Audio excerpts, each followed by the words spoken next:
So we're currently in day 33 of the government shutdown with no signs that it's gonna stop anytime soon. And although many in the media imply that a lot of these positions aren't that important, some seem pretty important. And we've got a guest in studio today to talk about exactly how important they are for the functioning of our country. This is Martin Ramirez, Los Angeles Center Air Traffic Controller and Union Vice President. Welcome to the show. Thank you, John. Very glad to have you here. So we've been talking about this topic of the FAA, the air traffic controllers, the TSA and all of that. I know it's a big focus of this shutdown. For people who might not really be familiar with air traffic controllers, day to day, what are their job responsibilities like? So we're responsible for safely moving traffic at the airports, on the ground, and in the air from one airport to another. And how optional would you say that is to have?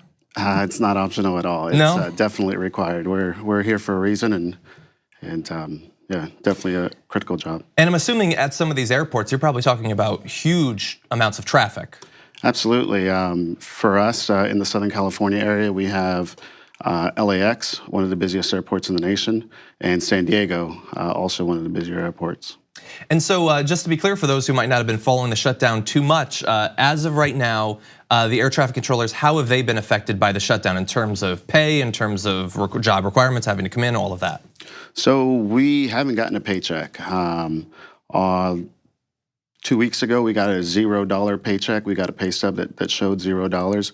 Tomorrow, we're expected to get another $0 pay stub. So that's one of the ways that it's affecting controllers. There's controllers that are taking up second jobs just to make ends meet, and that's not something we want them to do. We want them to be focused on a job because it's a highly stressful job, and it has consequences when we're not 100% at our job. I mean, I've heard it described as the most stressful job in government. Do you think that that's an appropriate description? It's the most stressful job that I've been involved in. And you've been in the military. And I've been in the military as well. Yeah, so it's extremely stressful. And focus is something that we need to have all the time. So you said that obviously the union is not interested in these people having to work second jobs. How able are they to do that at all, considering that the hours they have to work and all that? Is that really an option for many air traffic controllers? It shouldn't be an option, but when you have to feed your family and that's the only way to make ends meet, that's what they're doing. There's other controllers that have resigned from the agency to go do other careers because they don't have the means to continue working for no money. Yeah. So so far as you know, I mean, obviously your focus is in the LA area. I've heard reports that something like 10% of the TSA is now on sick leave, saying I can't do it. I have to go. I have to get money. Has that sort of attrition started to affect air traffic controllers?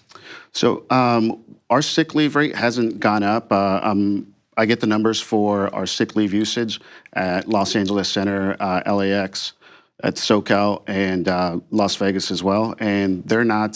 They haven't gone up. It is flu season. A lot of individuals have been sick, so even before the shutdown, our numbers were up a little bit. But no, it hasn't gone up like those numbers that you just said about TSA.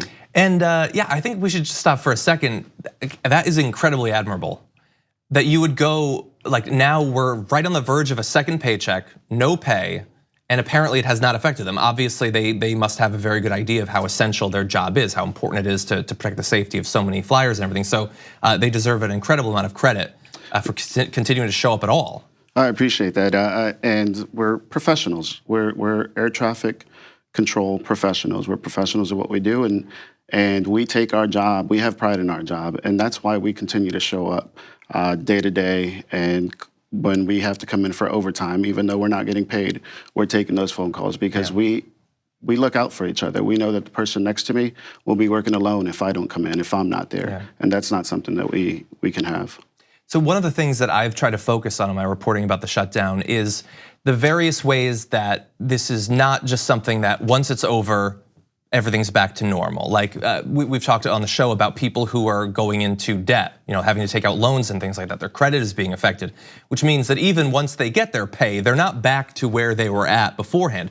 You referenced people who have left to go work other jobs. Are they going to be able to resume their careers as air traffic controllers? Are some of them just, that's it, they've moved on in their life? I'm not sure how the rehiring process is going to work, but it's not like I can just call my manager and say, hey, I want to come back to work. Can you take me back? It's a whole process that needs to go through. And the backlog that's being created right now because of this shutdown, HR is not there to process any new hires. The academy in Oklahoma City, who is our pipeline for air traffic controllers, is shut down.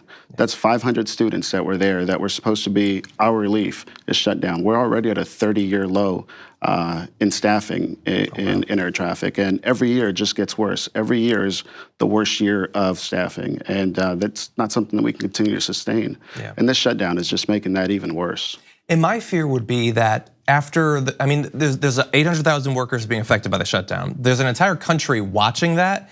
My fear would be if you're a young person, you were thinking about becoming an air traffic controller or any of these other positions, you might second guess that if you fear that a shutdown like this could happen in the near future. Do you think that that's reasonable to think that maybe some people might be scared from joining the career? I do. I hear that already. When I came in, working for the government was a stable job. You expected your paycheck every 2 weeks. It was going to be in your bank. I've been working for the government for 20 years, and this is the first time that I've seen a zero paycheck. Haven't gotten paid for the work that I've been doing. So you said that as of right now, the sick leave rate hasn't risen. Do you think that anyone who might fear that flying is less safe than it was before the shutdown, how accurate do you think that is 33 days in? It's definitely less safe than it was before. Once you're in the air, though, it is, like I said, we're professionals. We know our bodies. So if we're not 100%, we're going to tell you, I'm not 100%, I can't work today.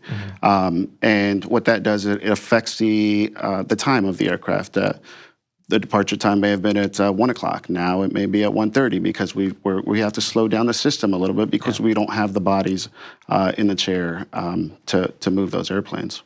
So we're on day 33 now. If we hit day 100, day 200, what is the situation going to be, do you think, with air traffic controllers and airline safety? If we hit day 34, it's going to get worse than it is today. Every day it gets a little worse. Every day the stress, the outside stressors are affecting our air traffic controllers.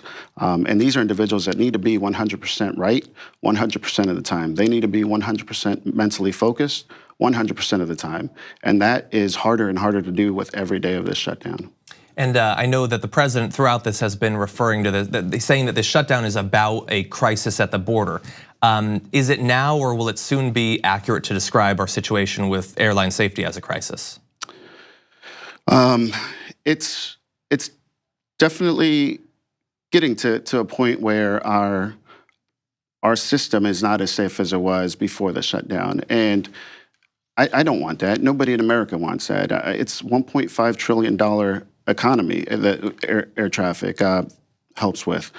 So yeah, I don't know when the crisis is going to be, or when this is going to be considered a crisis, but I mean, for us at work, it's a crisis. Yeah. Well, Martin Ramirez, I want to thank you for joining us in the studio. Great to have you here and share your perspective. All of us are obviously pulling for you and the people you represent. Thank you, sir. Appreciate it. Thank you, John. Thank you very much for watching this clip from the Damage Report. If you liked it, don't forget to subscribe to this channel and ring the bell on YouTube to get notifications of our new videos. And of course, you can catch the full Damage Report live every weekday at 1 p.m. Eastern, 10 a.m. Pacific on TYT Network on YouTube TV.